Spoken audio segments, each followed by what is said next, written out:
Sejak kebelakangan ni kita tengok banyak brand-brand kereta European, dia dah mulakan era EV yang baru. Sebelum ni dah ada tapi sekarang dia dah masuk kepada alaf yang baru untuk EV diorang. Dan contohnya ada pada Volvo dan kita ada benda alahan ni. Ini adalah Volvo EX30 tapi bukan EX30 yang biasa.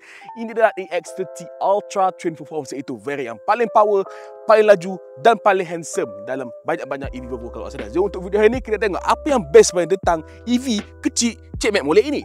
Jom, your hater Mukhlis, welcome Cari Cars.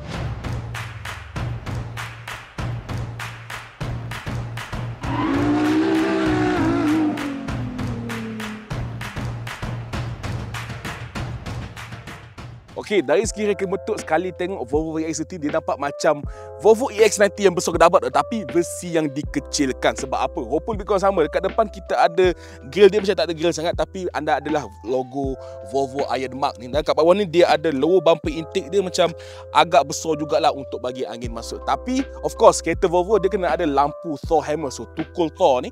Tapi dia punya integration ni dia nampak lagi modern, lagi sleek compare dengan model sebelum ni. Dan anda kalau tak perasan ada lubang angin kat sini. Ini bukan lubang aksesori saja, ini lubang betul-betul dia akan membantu untuk mewujudkan brake dan juga motor dekat depan. Okey, untuk bahagian sisi pula anda boleh tengok untuk varian EX30 Ultra ni dia pakai rim 19 inci dan dia punya design agak tertutup sebab of course lah EV kita nakkan aerodynamic dia. Tapi benda menarik kereta ni sebenarnya dia punya side profile, sebab Volvo panggil kereta ni sebagai SUV crossover. Tapi bagi saya kalau tengok dia punya dengan dia punya size dia, dengan dia punya dimension dia, memang nampak macam hatchback pun ada. Sebab dia tak adalah tinggi sangat macam SUV tapi at the same time dia sporty. Dan sebabkan anda tengok dekat belakang ni dia punya C-pillar dia tebal, so memang nampak macam Volkswagen Golf pun ada sekali imbas. Dan dekat belakang of course kita ada lampu LED bentuk C dan juga ada LED strip dekat dia punya C-pillar ni. So belakang dia memang nampak sebiji sama dengan EX30. So overall dia punya dimension sebenarnya kereta ni agak kecil sebab compare dengan adik-beradik dia, iaitu Smart Hashtag 1 dan juga Zeekr X. Volvo EX30 paling kecil, paling cantik body, tapi bagi saya paling cantik, betul tak? Okey, berbanding dengan model-model Volvo EV yang sebelum ni, EX30 ni dia punya design dalam dia memang sangat-sangatlah EV. Sebab apa anda boleh tengok dalam dia memang kosong, memang minimalistik macam satu brand EV yang Amerika tu. Saya tak sebut nama aku tak sebut nama Okey, in terms of design dia, Volvo memang dia ambil approach minimalistik tapi at the same time dia banyak pakai material-material yang sustainable lah, bak kata orang Kuala, dia banyak material recycle. Okey, contoh dia punya seat dia, kursi dia nampak ada benang-benang warna biru ni, dia fabric biru ni sebenarnya dia dibuat daripada recycle polyester. Manakala dia punya kulit pula ni sebenarnya bukan kulit ori, kulit tiruan. Nama dia Nordico man-made leather, tapi dia punya rasa dia memang boleh lawan dengan napal leather bagi saya. Sebab dia tak lembut sangat tapi at the same time dia rasa adalah dia kebalduan dia tu memang saya rasa okey, ngam. Tapi yang best sebenarnya kereta ni adalah dia punya kursi depan. Sebab kursi depan anda tengok dia punya bentuk dia nampak macam bucket seat sikit tapi dia tak adalah mencengkam sangat. Tapi dia punya headrest dia tinggi, so maknanya bila sandar tu memang sedap. Tapi malangnya untuk dua kursi depan ni ventilated dengan heated memang tak ada. So tak ada kursi aircon untuk anda, so panas lah sedikit. Yop. Okey, untuk front dash anda boleh tengok dia punya dashboard dia agak rendah macam model Hashtag 1. So maknanya field of view untuk driver memang banyak tapi kereta dah kecil, so taklah perlu sangat. Dan untuk layout dia memang nampak agak kosong sebab kita ada steering wheel dekat sini, bentuk dia macam petak sedikit. Dan butang-butang dekat steering wheel ni, ini adalah ada beberapa butang saja yang wujud di dalam kereta EX30. So memang butang memang sedikit sangat ada dalam kereta ni. So anda dapat gear shifter macam Mercedes punya style dekat column shifter. Ini butang signal stop dan dia banyak menekankan di in terms of space dia sebenarnya dekat center console. Sebab satu, dia punya glove box pun dekat kat tengah, nak buka kena tekan dekat skrin. Dan juga dekat bawah ni kita ada banyak ruang, ada wireless charging pad dan ada tempat lah nak simpan bag dan ada secret storage ni. Anda buka, anda boleh dapat dua USB-C charging port. Tapi yang paling best kereta ni dekat dia punya central armrest dia, sebab dah tekan sini, terjolok lah benda ni. Dia secret compartment ni dia boleh ada dua cup dah, tapi anda nak simpan barang, nak simpan kunci ke apa semua boleh juga. Dan dia punya window switch, so switch tingkap pun dia dah letakkan dekat tengah, sama juga dengan dia punya center lock button. So nak tak nak kena biasakan diri sikit, tapi kalau anda biasakan diri sebenarnya okey juga, taklah teruk macam brand mereka tu. Bagi saya masih lagi okey, tak macam mereka lagi tu. Tapi aku tak sebut nama Okey, sekarang kita nak fokus dekat dia punya screen pula. Okey, screen ni berukuran 12.3 inci. Dia portrait dia menegak dan sebabkan kereta ni dia punya meter cluster pun tak ada, HUD tu pun ada, so maknanya screen ni jugalah jadi tempat untuk anda nak tengok meter. Sebab apa?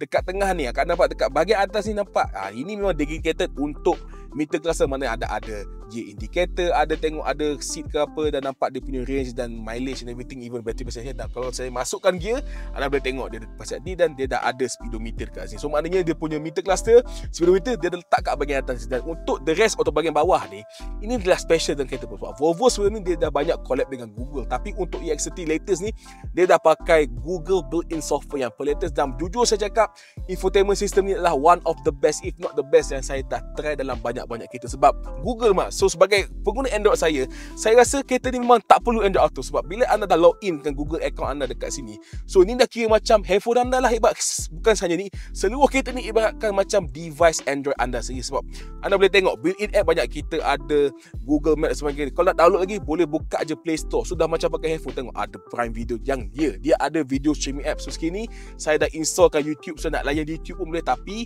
nak guna ni kena time stop saya. Kalau time bawa, dia memang tak boleh pasang lah video ni. Selain daripada itu, Spotify pun ada, nak streaming apa semua senang, tak ada masalah. So banyak katanya segala mak nenek ada kat handphone anda, semua anda boleh access dekat sini saja. Okey, contohnya in terms of nak navigation, anda boleh je type location ataupun nak type direction dekat handphone. Tapi bila dah anda nak start dengan navigation, anda boleh pilihkan untuk displaykan dia punya navigation dekat anda punya kereta Volvo EX30. So maknanya dia dah macam Android Auto, tapi bagi saya dia slightly better sebab dia dah built in. So integration dia dan dia punya navigation apa semua memang top notch lah. Okey, selain daripada itu, jajan-jajan kereta jalan seperti biasa semua adalah kita tekan je butang kat sini. This is the standard setting button lah. Nak kan, dan ada banyak contoh. Contohnya nak adjust mirror pun kena pakai screen. So macam kereta satu lagi tu lah. Dan kita ada setting dan sebagainya, car status dan maknanya lah.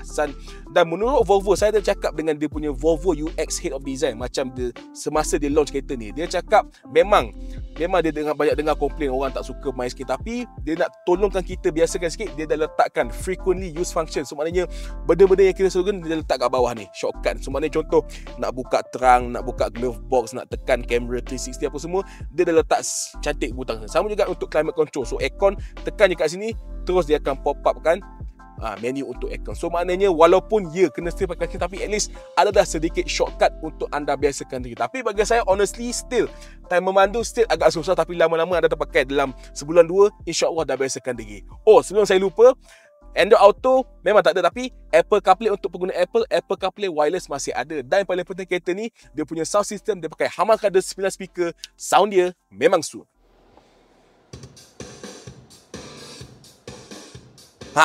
Tetapi malangnya macam biasalah, kereta kecil, so ruang belakang dia memang sedikit kurang space lah. Okey, kursi depan saya dah adjust ikut driving position saya. Saya tinggi 175 cm. Anda boleh tengok kaki saya ada terlipat sikit sebab dia punya lantai dia agak tinggi. Dan legroom ni semput-semput je man. So adalah sedikit inci 2, tapi semput-semput. Kalau orang kecil sikit bagi saya okey lah. Tapi surprisingly dia punya headroom bagi saya masih lagi okey lah, walaupun dia punya bentuk body macam hatchback macam tu, tapi still ada sikit ruangan. Okey, anda boleh perasan dekat dia punya lantai dia almost flat. So maknanya in theory anda boleh je bawa 3 orang, tapi bagi saya sebabkan kereta ni tak lebar sangat, 2 orang dewasa pun dah macam semput-semput. So maknanya kalau nak 3 orang, mungkin budak-budak, anak-anak boleh lah. So untuk anak orang family anak 2-3 boleh pakai lagi lah kereta ni, tapi semput lah sedikit. Tapi selain daripada itu, masalah kereta ni satu lagi, dia punya jajan dia untuk belakang tak banyak sangat. Anak ada 2 USB charging port, tapi aircon fan tak ada Yop. Apa ke Yop, kereta 2,000 aircon fan belakang tak ada. Memang orang komplain kereta kecil tak payah, tapi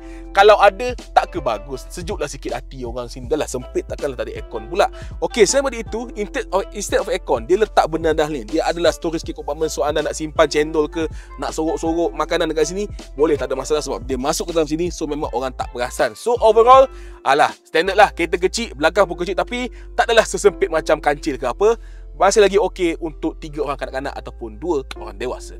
Dan of course, memang kereta pun dah kecil kat luar, dia punya boot space pun agak kecil sebenarnya. Sebab menurut Volvo EX30 ni, dia punya boot space dia as standard berukuran lebih kurang 318 liter. Tapi macam biasalah ada tempat nak buka dalam ni. Dan untuk anda nak besarkan lagi, boleh lipat seat belakang, so menggunakan space lebih kurang 900 liter lebih. Tapi sekiranya anda nak ada space lagi, dekat depan kita ada front trunk, tapi 7 liter je lah. Takat nak simpan doyan sebiji, insya-Allah muat. Okey, kita dah tahu Volvo EX30 ni dia pakai platform Geely SEA2 sama dengan model Smart Hashtag 1 dan juga Zeekr X. Tapi untuk model dual motor all-wheel drive dia juga pakai setup dual motor all-wheel drive yang sama dengan model 2 itu, iaitu yang berkuasa 422 horsepower dan 543 Nm torque. So menurut Volvo 0 ke 100 kereta ni laju sikit, 3.6 saat compare dengan Smart Hashtag 1 Brabus 3.8. So yang ni lagi laju, lagi berdesup. Okey, in terms of top speed malangnya dekat 180 km sejam sahaja. Okey, in terms of bateri pula, dia pakai bateri 69 kWh NMC, tapi dia punya AC charging ni slow sikit, iaitu 11 kW compare dengan 22 dekat Smart Hashtag 1, dan dia punya DC charging 153 kW. So maknanya 10 to 80% charge akan lebih kurang masa 28 minit. Dan menurut Volvo, WLTP range dia boleh jalan sejauh 450 km. So bagi saya agak jauh sebenarnya untuk EV dual motor macam ni. Okey, dah cukup kita sembang, jom kita bawa pendalah ni. Okey, sekarang kita tengah bawa Volvo EX30 Ultra Twin Performance, dan of course, benda pertama agak perasan, EV ni memang berdesuk, memang kecil-kecil cili padi. Yelah, dah dua motor, 0 ke 100 mengikut Volvo hanya mengambil masa 3.6 saat. So maknanya kelip mata tu 3 kali dah 100 km sejam, dan benda ni sebenarnya dia 0.2 saat lagi laju berbanding dengan Smart Hashtag 1 Brabus. So memang nampak kereta walaupun design nampak simple dekat luar, tapi memang berdesup. Dan satu lagi benda saya suka dengan kereta ni, sebabkan dia punya ride height dia tak adalah tinggi sangat, sebab roper dia pun tak adalah macam SUV macam tinggi, dia agak rendah. So maknanya dia rendah dengan ground, so ground clearance kurang. So maknanya bila anda bawa, anda akan rasa sangat connected dengan jalan, sebab anda rasa dekat dengan jalan. So dia akan bagi anda seakan-akan macam bawa kereta hatchback sport macam Golf GTI dan sebagainya. So memang rasa sangat engaging, dan at the same time sebabkan dia rendah, dia rasa sangat agile dan sangat nimble. So maknanya nak tantang corner dia memang sharp, rasa sangat precise. So nak ngelak benda ke apa, nak main tang corner, kereta ni memang best, memang melekat lah. Saya dah buat pusing-pusing corner atas highway, genting belum panjat lagi, tak boleh, sekarang banyak roadblock, pandai sangat. So memang melekat kereta ni. Tapi dia punya problem dia satu je, sebabkan bila dah anda lalu jalan-jalan yang berbukit ataupun yang berbumpy macam highway Suka ke highway Dash, situ anda akan start rasa dia punya berat. Sebab kereta ni walaupun dia kecil, dia masih kereta berat. Sebab untuk saiz dia, kereta ni berat hampir 2000 kg, 1.9 ton. Untuk kereta kecil benda, tapi itu agak berat sebenarnya. So maknanya bila anda berlalu dalam speed bump ke apa, anda akan rasalah dia punya rebound suspension, anda rasa ada macam terapung-terapung punya feel tu typical lah untuk sebuah EV. Memang akan rasa benda tu masih lagi ada, tapi at the same time kalau dah bawa lenjan dalam straight apa, memang tak ada masalah.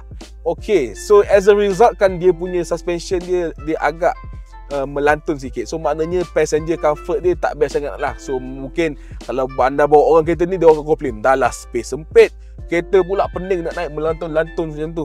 Tapi in terms of NVH, noise vibration harshness, bagi kereta ni okey lah, acceptable. Maknanya dia punya tire noise dia tak adalah kuat sangat. Dia pakai tire biasa je, tire Goodyear Efficient Grip, which is not of the best, tapi okey lah. Takat untuk longevity, tire ni bagi saya okey. So dia punya grip okey, tapi dia punya noise dia pun tak adalah kuat sangat. Cuma kalau anda bawa 100 km sejam ke atas, kat situ buat anda perasan ada sedikit bunyi angin. Tapi yang problem lagi besar sebenarnya, dia punya bunyi aircon ataupun air compressor dia. Sebab kadang-kadang saya tengah berhenti dekat traffic light, kadang-kadang saya bunyi macam bunyi enjin. Saya ingatkan bawa kereta petrol, asal aku bawa EV. Rupanya bunyi dia punya aircon compressor. So maknanya dia bunyi aircon compressor, tak tahu macam mana, dia bunyi agak kuat sikit. So mungkin kalau Volvo tambah sedikit insulation dekat dia punya front hood ni, mungkin dapat kurangkan sedikit lah. Tapi in terms of overall, kereta ni memang dibina khas, especially untuk Ultra Twin Performance variant ni, memang sesuai sangat untuk orang-orang yang jiwa kelajuan dan yang nak rasa pakai EV sekali-sekala, dan nak yang something yang nampak macam underrated sikit. Sebab kereta ni design tak meletup-letup macam Hashtag 1 Brabus, dia nampak macam minimalistic, tapi at the same time bila tekan memang pergi. Okey, dari segi dia punya energy consumption pula, of course lah, bila kita ada EV dual motor ni, dia punya energy consumption dia memang telan macam kereta enjin 3 liter lah. So maknanya menurut Volvo, dia orang claim kita punya energy consumption untuk kereta ni lebih kurang 17 kWh untuk 100 km. Tapi sejak saya bawa kereta ni beberapa hari, memang lenjan habis kereta ni sebab nak test, saya dapat just above, sedikit atas daripada 20 kWh per 100. So maknanya tak adalah jauh sangat compare dengan dia punya claim. So maknanya kalau anda bawa kereta ni untuk daily, hari-hari pergi kerja, bawa pergi taman apa, saya rasa 400 kilo lebih tu at least memang dalam tangan lah untuk range, sebab dia punya claim dia 4.5. So bagi saya 400 km full charge insya-Allah boleh dapat kalau takat bawa daily biasa-biasa je. Tapi of course kereta ni bagi saya dia punya komplain paling besar lah dia punya ergonomik, sebab bukan sahaja dia punya depan ni nampak agak kosong, simple apa, sebab yelah semua benda dekat infotainment sini je, tak ada meter cluster apa. Tapi at the same time dia punya sitting position pun untuk driver dia sedikit awkward, sebab macam hashtag one juga dia punya lantai dia sedikit tinggi sebab dia lah bateri dekat bawah ni kan. So maknanya kaki anda, kaki driver dia akan sedikit terlipat dan akan terlanggar dekat depan front dash. So untuk orang yang kaki tinggi atau orang tinggi macam saya, taklah tinggi sangat. So maknanya anda kena betul-betul adjustkan seat position. So maknanya kursi kena ke belakang sikit dan at the same time steering ni kena ke depan sikit. So bila dah ada adjust okey, lama-lama pakai okeylah, terbiasa lah. Okey, selain pada itu of course lah disebabkan dia tak ada meter cluster and everything, so maknanya anda punya fokus sebenarnya agak bahaya sebab anda akan nak tengok je dekat atas, dekat dia punya speedometer ke atas ni. Dan benda ni juga dia akan mengaktifkan dia punya driver monitor. So driver monitor system ni dia ada kamera sensor kat sini. Dia akan detect muka kita, dia nak tengok muka kita tengah ngantuk ke, kita tengah tengok tepi ke, dia akan marah, dia akan bagi warning, woi tengok depan. Tapi masalahnya nak tengok depan macam mana, yuk speedometer dekat tengah. So kadang-kadang dia macam ada conflicting sikit. So agak pening lah sebenarnya. Tapi macam saya cakap tadi lah, so bila anda dah biasa, so nak tak nak kereta ni anda memang kena, anda memang wajib runah belajar kan pakai dia punya infotainment. Sebab bagi saya infotainment dia sayang. Infotainment Google ni bagi saya one of the best, memang cantik cun-cun. Tapi masalahnya kalau dah semua setting kat sini, so nak tak nak anda memang ibaratkan hidup anda bergantung kepada benda lah skrin 12 inci ini sahaja. Okey, cukuplah pasal ergonomik. In terms of safety, of course ini adalah sebuah kereta Volvo. Safety memang semua magnet dia bagi. Ada siapa benda lah semua, park assist apa semua, ACC mana, semua magnet ada. Tapi malangnya macam biasalah, semua setting dekat sini. Tapi bagusnya dia ada shortcut. Contoh, kalau anda nak aktifkan dia punya pilot assist ataupun macam adaptive cruise control, anda tarik je gear D kat bawah, dia akan automatic engage dan dia akan set lah speed berapa sekian. So maknanya nak aktif pun senang, tapi at the same time macam saya cakap tadi, dia mesti ada shortcut. So tekan kat sini adalah sedikit shortcut manual. Tapi in terms of ADAS function, okey lah, dia tak ada rasa macam mengejut sangat dia punya lane keeping apa semua. And at the same time anda pun ada 360 camera. Bagi saya kereta kecil taklah perlu sangat, tapi mana tahulah orang rumah tak reti bawa kereta sangat. So maknanya benda ni sangatlah membantu. So overall in terms of energy efficiency, kereta dua motor memang tak boleh jimat sangat. Dan in terms of ergonomic, dia memang susah. Bagi saya untuk perubahan, bagi saya kalau Volvo tambah head up display je, bagi saya dah cukup cuma dia tak adalah macam mengganggu sangat driver. Dan in terms of safety, this being a Volvo car memang top notch, nothing much to complain. Tapi Volvo please lah, tambah HUD cukup. Hopper dah handsome, dalam dia walaupun minimalistik tapi dia banyak jajan-jajan teknologi, dan of course dia punya performance memang meletup muka koyak habis. So Volvo EX30 ni agak-agak harga dia berapa? Okey, untuk variant Ultra Twin Performance CKD ni harga dia daripada RM228,888 sahaja. Ya, bunyi memang mahal, especially kalau kita compare dengan EV channel lain yang bawah RM200,000, yang lagi besar gedabak, lagi spacious dan sebagainya. Tapi anda kena ingat, Volvo ni adalah sebuah brand Sweden. Dia memang tekankan in terms of safety dan juga cleanliness. Tapi ramai orang komplain, bang, sekarang dah pakai material recycle tak rasa macam premium. Tapi bagi saya, kalau anda guna kereta ni untuk few days macam saya, dah guna beberapa hari, anda akan appreciate bahawa dalam dia walaupun mula nampak kosong, tapi lama pakai okey juga sebenarnya. Tapi yang paling kena biasakan ni sebenarnya dia tak ada meter. Sebab yang tu bagi saya memang takes a long time lah. Nak tak nak at least sebulan barulah terbiasa. Tapi at the same time, dia punya seating layout dia, ergonomic wise apa semua, kursi dia bagi saya still a Volvo. Walaupun dia sedikit berbeza dengan Volvo sebenarnya, tapi dia masih rasa ke-Volvoan, ke-Swedenan tu dia ada. Dan sebenarnya okey apa kereta ni, rupa cantik. So untuk anda yang ada duit RM200,000 lebih, instead of beli kereta recon yang mahal-mahalnya, apa kata anda try je Volvo EX30 Twin Performance ini.